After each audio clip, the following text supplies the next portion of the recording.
ஓ முருகா, என் அன்பு பிள்ளையே, இன்று மங்கள வெள்ளியில் உன்னை பார்க்க மன கோலத்தில் உன் அப்பன் முருகன் நான் வந்து உள்ளேன் தங்கமே.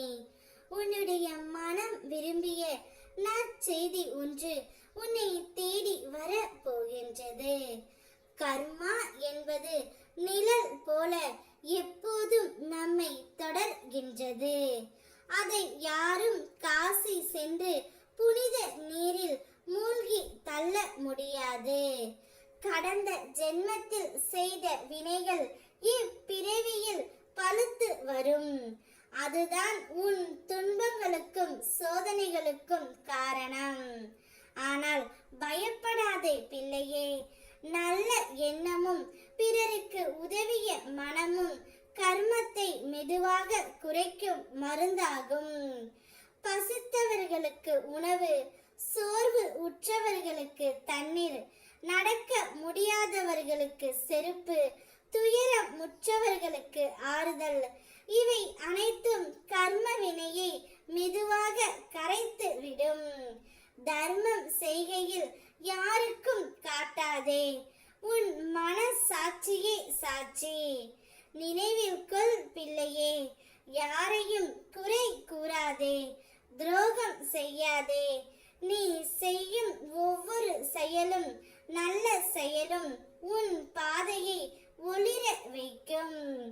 இன்று நீ தாங்கிக் கொண்டு இருக்கும் அந்த நினைவு உனக்கு வலியையும் தருகின்றது. ஆனால் அதே நேரத்தில் அது உன் இதயத்திற்கு உயிராய் இருக்கின்றது.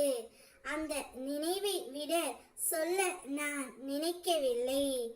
ஏனெனில் அது உன் உள்ளத்தில் அன்பின் அடையாளமாக பதிந்து இருக்கின்றது. நினைவு உன்னை சோர்வடைய வைக்காமல் உனக்கு பலமாக மாறட்டும். உன் வாழ்க்கையின் பயணம், உன் மகிழ்ச்சி, உன் எதிர்காலம், இவை அனைத்தும் இன்னும் உன் கையில் தான் இருக்கின்றன. நீ எடுத்து வைக்கும் ஒவ்வொரு அடியிலும் நான் உன்னுடன் இருக்கின்றேன். உன் மனம் பலம் பெற்று முன்னேற நான் வழி காட்டுவேன். உன் மனம் விரும்பிய நற்செய்தியை உன் வீடு தேடி நான் வர செய்வேன். நீ எந்த உறவை நேசிக்கின்றாயோ அந்த உறவே உன் வீடு தேடி இன்று வரப்போகின்றது. நீயும் என்னை போல் அந்த உறவுடன் மன கோலத்தில் என்னுடைய ஆலயத்திற்கு கூடிய விரைவில் வருவாய் தங்கமே. உங்கள் இருவரையும் நான் முழுவதுமாக ஆசீர்வதிக்கின்றேன்.